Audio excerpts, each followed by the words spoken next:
नमस्कार, स्वराज एक्सप्रेस में आप सभी का स्वागत है। बात छत्तीसगढ़ की में मैं हूं आपके साथ कविता पांडे और आज का हमारा मुद्दा है कांग्रेस न्याय यात्रा कितना कारगर। जी हां, कांग्रेस के पूर्व प्रमुख सांसद राहुल गांधी भारत जोड़ो यात्रा के बाद अब भारत न्याय यात्रा शुरू करने जा रहे हैं। इस यात्रा को अंतिम रूप देने के लिए 4 जनवरी को दिल्ली में बैठक होगी। इस बार यह यात्रा छत्तीसगढ़ से भी होकर गुजरेगी। कांग्रेस नेताओं को उम्मीद है कि इस न्याय यात्रा से जनता कांग्रेस के साथ जुड़ेंगी। वहीं भाजपा इससे महज कांग्रेस की राजनीतिक यात्रा बता रही है। कांग्रेस की भारत न्याय यात्रा पर देखिए खास रिपोर्ट और इसके बाद खास मेहमानों के साथ इसी मुद्दे पर चर्चा करेंगे। दरअसल कांग्रेस की भारत न्याय यात्रा पूर्व से पश्चिम यानी कि मणिपुर से मुंबई तक होगी। इसे कांग्रेस अध्यक्ष मल्लिकार्जुन खड़गे मणिपुर इम्फाल में हरी झंडी दिखाकर शुरू कराएंगे। 14 जनवरी से शुरू होने वाली यह यात्रा 20 मार्च तक चलेगी, यानी 2024 के लोकसभा चुनाव से थोड़े दिनों पहले तक। राहुल गांधी की भारत जोड़ो यात्रा ठीक 1 साल पहले खत्म हुई थी। इसके तहत उन्होंने कन्याकुमारी से लेकर कश्मीर तक यात्रा की थी। 2024 के लोकसभा चुनाव से पहले आयोजित की जाने वाली यह यात्रा 67 दिन में 14 राज्यों और 85 जिलों से होकर गुजरेगी। भारत न्याय यात्रा के दौरान लगभग 6500 किलोमीटर की दूरी तय की जाएगी। यात्रा ज्यादातर बस से होगी, लेकिन कहीं कहीं पदयात्रा भी होगी। यात्रा मणिपुर से शुरू होकर नागालैंड, असम, मेघालय, पश्चिम बंगाल, बिहार, झारखंड, उड़ीसा, छत्तीसगढ़, उत्तर प्रदेश, मध्य प्रदेश, राजस्थान, गुजरात से गुजरते महाराष्ट्र में मुंबई पर जाकर समाप्त होगी। प्रमुख विपक्षी दल कांग्रेस ने इसके लिए INDIA गठबंधन के नेताओं को भी आमंत्रित करने का फैसला लिया है। पूर्व सीएम भूपेश बघेल ने कहा है कि 2024 में चुनाव है, उसके पहले 14 जनवरी से राहुल गांधी जी यात्रा शुरू कर रही हैं। न्याय यात्रा, उसमें हम लोग शामिल होंगे, छत्तीसगढ़ को भी जोड़ेंगे। यह कहां से होकर गुजरेगी जल्द ही तय हो जाएगा। 2024 का जो चुनाव है वो भी नजदीक है। उसके पहले 14 जनवरी से राहुल जी यात्रा शुरू कर रहे हैं, न्याय यात्रा शुरू कर रहे हैं, उसमें हम लोग शामिल होंगे। छत्तीसगढ़ से भी होकर गुजरेंगे। भारतीय जनता पार्टी के प्रदेश अध्यक्ष किरण सिंह देव का कहना है कि उनकी यात्रा का उद्देश्य विकास का विषय पर नहीं है, ये सिर्फ राजनीतिक यात्रा है। पहले भी उनकी यात्रा का क्या हश्र हुआ, सबने देखा। इसके पहले भी बहुत सारी यात्राएं निकाल चुके हैं और उसका हश्र भी पूरा देश देख चुका है। कांग्रेस प्रदेश प्रवक्ता सुरेंद्र वर्मा का कहना है कि लोकतंत्र में पदयात्रा और जन सरोकार के विषय सबसे महत्वपूर्ण होते हैं। मौजूदा दौर में भारतीय जनता पार्टी के भीतर लोकतंत्र को पूरी तरह से खत्म किया जा चुका है। भाजपा संगठन और केंद्र की सरकार में केवल मोदी और शाह का ही अधिनायकवाद स्थापित है। जिस तरह से राहुल गांधी ने भारत जोड़ो यात्रा के दौरान आम जनता से वो जुड़े हुए मुद्दे, बढ़ती महंगाई, बेरोजगारी और असमानता को लेकर जनता की आवाज बनी, इसी कड़ी में अब भारत न्याय यात्रा मणिपुर से महाराष्ट्र तक निकाली जा रही है। मोदी सरकार और भारतीय जनता पार्टी की नाकामी के चलते जो मणिपुर में स्थिति है, मणिपुर में हालात है, वहां से भारत न्याय यात्रा शुरू होगी, जो सामाजिक न्याय को लेकर आम जनता की समृद्धि और आम जनता की बेहतरी के लिए वो न्याय यात्रा मणिपुर से शुरू होगी। 6200 किलोमीटर लगभग की यात्रा महाराष्ट्र में जाकर खत्म होगी। उस महाराष्ट्र में जहां भारतीय जनता पार्टी ने लोकतंत्र को कलंकित किया, लोकतंत्र का गला घोटा। बहरहाल राहुल गांधी के भारत जोड़ो यात्रा का लाभ कांग्रेस को दक्षिण भारत में मिला है। कर्नाटक और तेलंगाना में भी सरकार बनाने में सफल हुए, जिसमें भारत जोड़ो यात्रा का बड़ा योगदान बताया जा रहा है। अब देखना ये दिलचस्प होगा कि राहुल गांधी के भारत न्याय यात्रा का कितना लाभ आगामी लोकसभा चुनाव में कांग्रेस को मिलता है। स्वराज एक्सप्रेस के लिए रायपुर से दिलीप साहू की रिपोर्ट।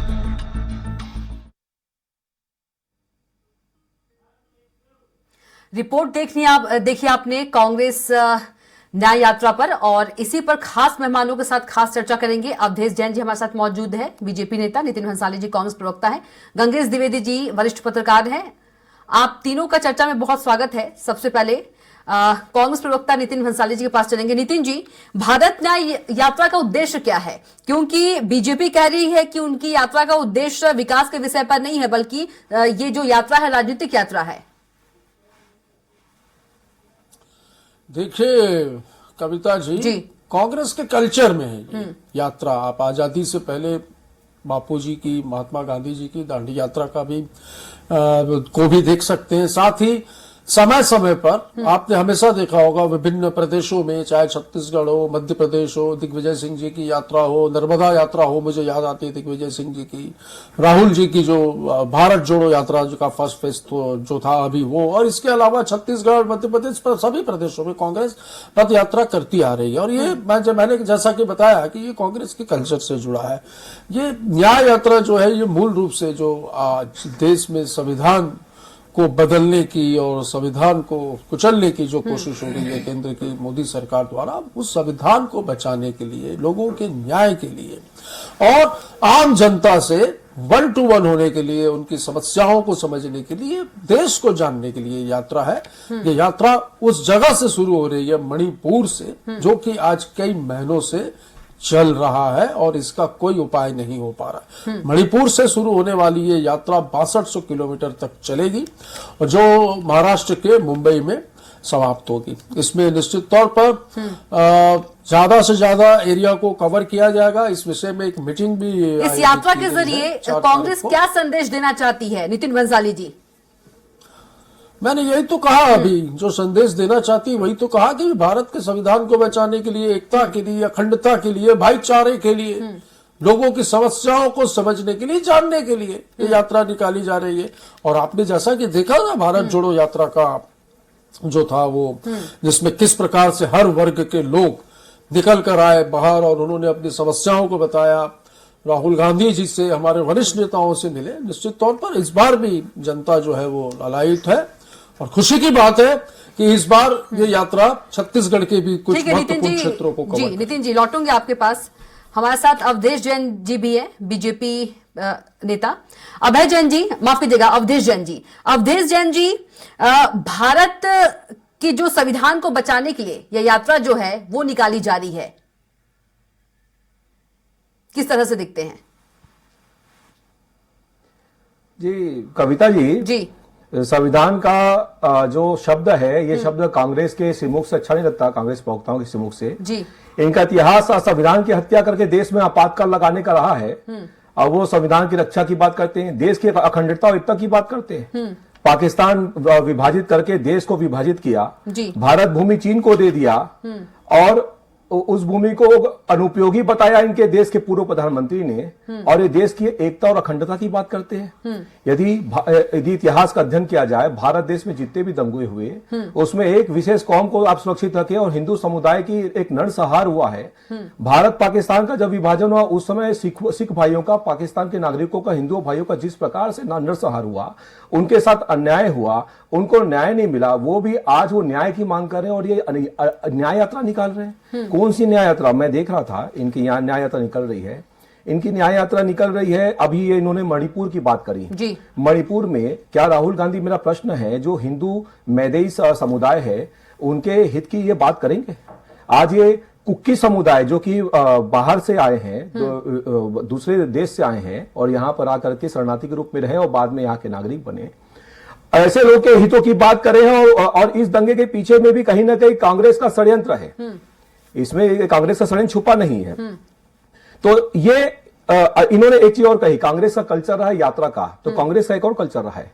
कांग्रेस का कल्चर रहा है एकता यात्रा जो जम्मू कश्मीर के लिए निकली थी उसका विरोध करना, धारा 370 को देश समाप्त नहीं होने देने के लिए एकता यात्रा का विरोध किया। एक चीज और सुन लीजिए कविता जी, कार सेवा यात्रा जो राम मंदिर के लिए निकली थी, कार सेवा यात्रा जिसपे इन्होंने गोली चलवाया, कार सेवा यात्रा जिसपे गोली चलाया, ये उनका इतिहास रहा है।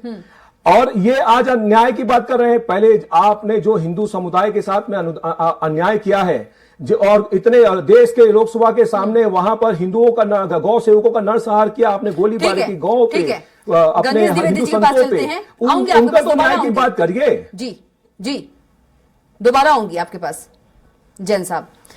गंगेश द्विवेदी जी, कांग्रेस भारत जोड़ो यात्रा के बाद भारत न्याय यात्रा निकाल रही है, लेकिन जो बीजेपी है, बीजेपी ये कह रही है कि ये राजनीतिक यात्रा है। देखिए राजनीतिक है तो यात्रा कुल मिला के एक तरह से देखा जाए तो राजनीतिक लाभ लेने के लिए है, लेकिन जो इनका उद्देश्य है कांग्रेस, राहुल गांधी जी ने जब पिछली बार भारत जोड़ो यात्रा निकाली थी, कुल मिला के उसके बाद जो परिणाम आए 3 विधानसभा चुनाव के, वो परिणाम 5 में से 3 जो है वो भाजपा के पक्ष में चले गए हैं। और उसमें से खास तौर पर छत्तीसगढ़ से वो यात्रा नहीं गुजरी थी, जबकि यहाँ लग रहा था कि एक तरफा यहाँ जीत हो सकती है। तो मुझे लगता है कहीं ना कहीं इसका सीधे सीधे राजनीतिक यात्रा तो नहीं है, लेकिन फिर भी उसका राजनीतिक लाभ तो लेगी ही। कांग्रेस जो है इसका कहीं ना कहीं राजनीतिक लाभ लेने के लिए, चूंकि आगे लोकसभा चुनाव है, इसलिए स्वाभाविक तौर पर आरोप लगाना या इस तरह की बात कहना सही है अपनी जगह पे, भाजपा का जो कहना है। जी बिल्कुल। नितिन भंसाली जी, आप भारत जोड़ो यात्रा की बात कह रहे थे, लेकिन बीजेपी कह रही है कि पहले भी उनकी यात्रा का क्या हश्र हुआ सबने देखा है। क्या हश्र हुआ? तो मणिपुर और कर्नाटक हमने जीता ही ना। हश्र क्या हुआ इस विषय में नहीं बोलना चाहिए। और सीधी बात है, बीजेपी ये कह देना कि मणिपुर में ये किसका सहयोग करेंगे। मेरी बात सुनिए एक सेकंड कविता, मैं कुछ कह रहा हूं। ये कह रहे हैं कि मणिपुर में हम किस समुदाय का सपोर्ट करेंगे, तो अभी तो यात्रा शुरू भी नहीं हुई है। इस बात में ये क्या कहना चाह रहे हैं? ये क्या कहना चाह रहे हैं? मीटिंग तो 4 तारीख को है। हम क्या करेंगे, किस हमारा रोड मैप क्या होगा, हम कहां से चलेंगे, इस पे सीधा इस बात पे अटैक करना किसी एक समुदाय पे, मतलब आप यात्रा से पहले ही दंगे फसाद करवाना चाहते हैं, ऐसा लगता है मुझे। मणिपुर क्या इस देश का हिस्सा नहीं है? मणिपुर में हमारी बहन को वहां पर निवस्त्र करने के बाद बलात्कार किया जाता है और उसको निवस्त्र करके घुमाया जाता है। ये क्या भारत है? मणिपुर भारत के अंदर है। आप अपनी नाकामियों को छुपाने के लिए इस प्रकार की बातें कर रहे हैं। एक बार भी देश के प्रधानमंत्री क्यों नहीं गए मणिपुर? क्यों सुध नहीं ली वहां की? क्यों वहां परिस्थितियां नियंत्रण में नहीं आ रही है? नियंत्रण में खुद नहीं कर पा रहे। नितिन भंसाली जी, क्या भारत न्याय यात्रा के तहत जो कांग्रेस है बीजेपी की नाकामियों को भी गिनाएगी? देखिए, हम संविधान बचाने के लिए राहुल जी ये पदयात्रा कर रहे हैं, कांग्रेस के सारे लीडर्स इसमें शामिल होंगे। कांग्रेस को क्यों लगता है कि संविधान खतरे में है? पार्टी की जो नाकामियां है, कांग्रेस को क्यों लगता है कि जो दंश जनता झेल रही है, कांग्रेस को निश्चित क्यों तौर लगता है पर कि जनता संविधान इस खतरे में यात्रा है? से जुड़ेगी। कांग्रेस को क्यों लगता है कि संविधान खतरे में है? आज संसद से एक भारी मात्रा में सांसदों को निलंबित करने के बाद बिना विपक्ष को भरोसे में लिए अच्छे विधेयक जिसको ये जिस प्रकार का परिवर्तन चाहते थे उस प्रकार का परिवर्तन करके इन्होंने लोकसभा में पास करवा लिया। हाल ही में देखिए गाड़ियां बंद है, ट्रांसपोर्ट के जो हमारे जो ड्राइवर भाई हैं सारे हड़ताल पर हैं, क्योंकि ऐसा कानून बना दिया जिसमें विपक्ष को जनता द्वारा चुने गए जनप्रतिनिधियों को ही विश्वास में नहीं लिया गया। तो ये संविधान की ही तो हत्या है। ठीक है, जैन साहब आप बोलिए। इस प्रकार से यदि इस देश में होगा रेल, हवाई अड्डे, बस स्टॉप सब बेच दिए जाएंगे, संविधान की हत्या नहीं। जी जैन साहब जी।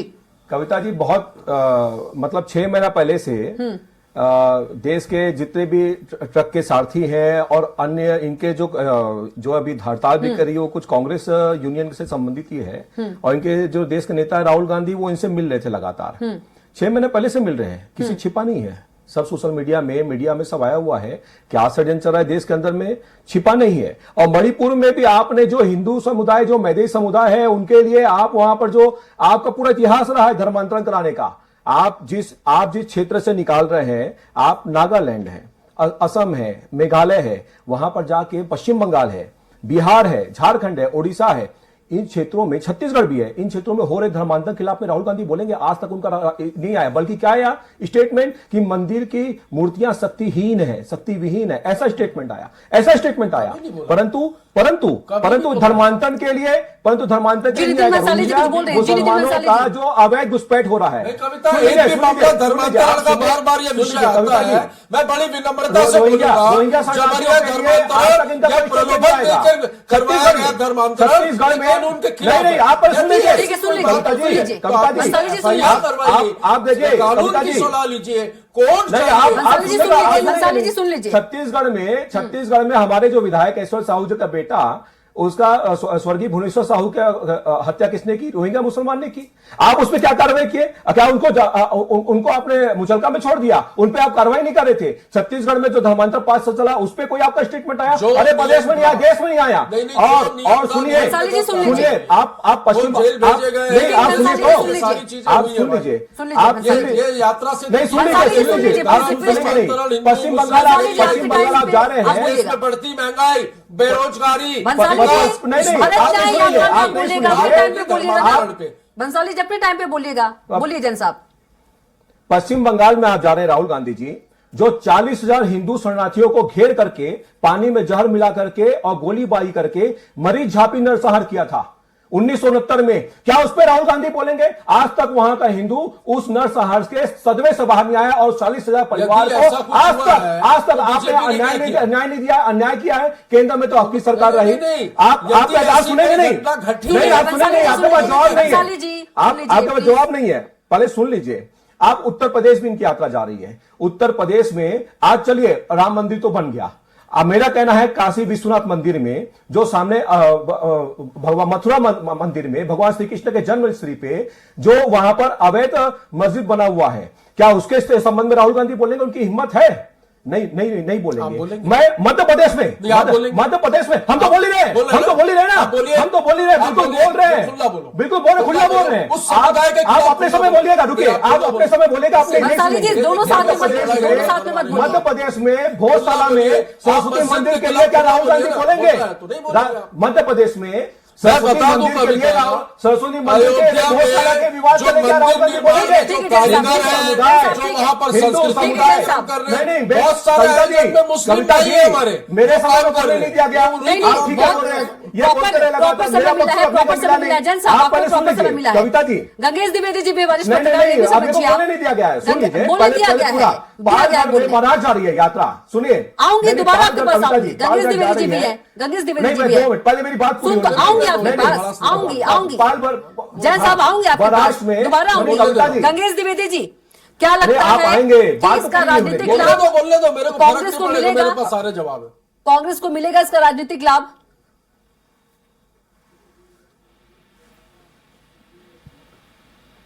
हेलो जी, कविता जी, गंगेश जी, आवाज पहुंच पा रही है आप तक? हाँ जी, आ रही मैडम जी, क्या इस भारत न्याय यात्रा का जो लाभ है, राजनीतिक लाभ, वो कांग्रेस को मिलेगा? निश्चित तौर पर इसका लाभ मिलेगा, दिख रहा है, क्योंकि देखिए नॉर्थ ईस्ट आप में दोनों जहाँ से प्लीज रुक यात्रा जाइए, शुरू कर रहे रिक्वेस्ट है हैं, दोनों से, भंसाली जी और जैन साहब प्लीज, वरिष्ठ जी, पत्रकार है, उनकी बात सुन लीजिए। जी, नॉर्थ ईस्ट से जहाँ से यात्रा शुरू हो रही है, मेन मसला मणिपुर का है। मणिपुर में ज्यादा समय गुजारेंगे राहुल गांधी। उसके बाद जो मेन फोकस है उत्तर प्रदेश और राजस्थान, जहाँ पे यात्रा नहीं जा पाई थी। और लोकसभा चुनाव में निश्चित तौर पर दोनों बड़े राज्यों में सीटें भी ज्यादा हैं, तो निश्चित तौर पर कहीं ना कहीं राजनीतिक लाभ उसमें मिलेगा निश्चित तौर पर कांग्रेस को इसमें, इस यात्रा का। यदि बात करें नितिन भंसाली जी, किन किन मुद्दों को लेकर कांग्रेस भारत न्याय यात्रा निकालेगी? मुद्दे कौन कौन से रहेंगे? बहुत शॉर्ट में बताइएगा प्लीज। जन सरोकार, इस देश के संविधान को बताइए, विकास का मुद्दा तो आप बताइए। जैन साहब आपसे नहीं पूछा, जैन साहब आऊंगे आपके पास। मस्जिद मथुरा पहुंच गए, इस देश को चाहिए रोजी कपड़े मकान, एक तो बताइए, ये चाहिए भाई, देश को चाहिए, देश के बेरोजगार को चाहिए रोजगार, इस देश में। जैन साहब मैं सवाल कर रही हूँ ना, जैन साहब 100 दिन में अवधेश जैन जी मैं सवाल कर रही हूँ, अवधेश जैन जी रुक जाइए आप, देश में जैन साहब रुक जाइए आप।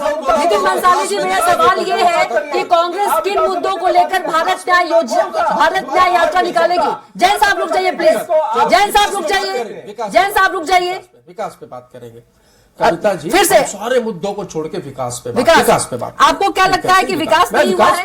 विकास कहां पर विकास नहीं हुआ? ये मुझे बताइए, नहीं ये मुझे बताएं, इन 9 सालों में इन्होंने 370 और राम मंदिर के अलावा क्या किया इस देश में?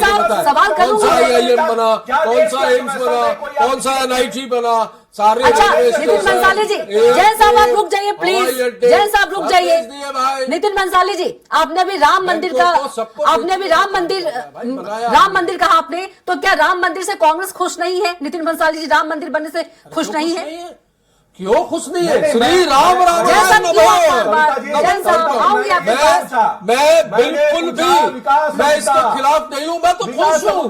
पर जैन साहब रुकिए ना, जैन साहब सुन लीजिए ना भंसाली जी को। जब आप फिर आप बोलते हैं जवाब नहीं दे रहे हैं, मुद्दे नहीं बता रहे हैं, अब जब बता रहे हैं तो आप बीच में बोल रहे हैं। आप सुनने की बात कर रहे हैं। अवधेश जैन जी, देश के अर्थव्यवस्था के संबंध में आपका अवधेश जैन जी, क्या आपको जवाब सुनना है? उठा लीजिए 2014 की, नितिन भंसाली जी उठा लीजिए 2024 नितिन भंसाली जी, 9 साल में देखिए इस जनता। राम मंदिर का भी आपने अभी मुद्दा छेड़ा और कहा कि 9 सालों में विकास नहीं हुआ है। कांग्रेस को किस तरह का विकास चाहिए? नितिन जैन साहब, बिल्कुल आप सुनिएगा, आपके ही सवाल मैंने पूछे हैं जी।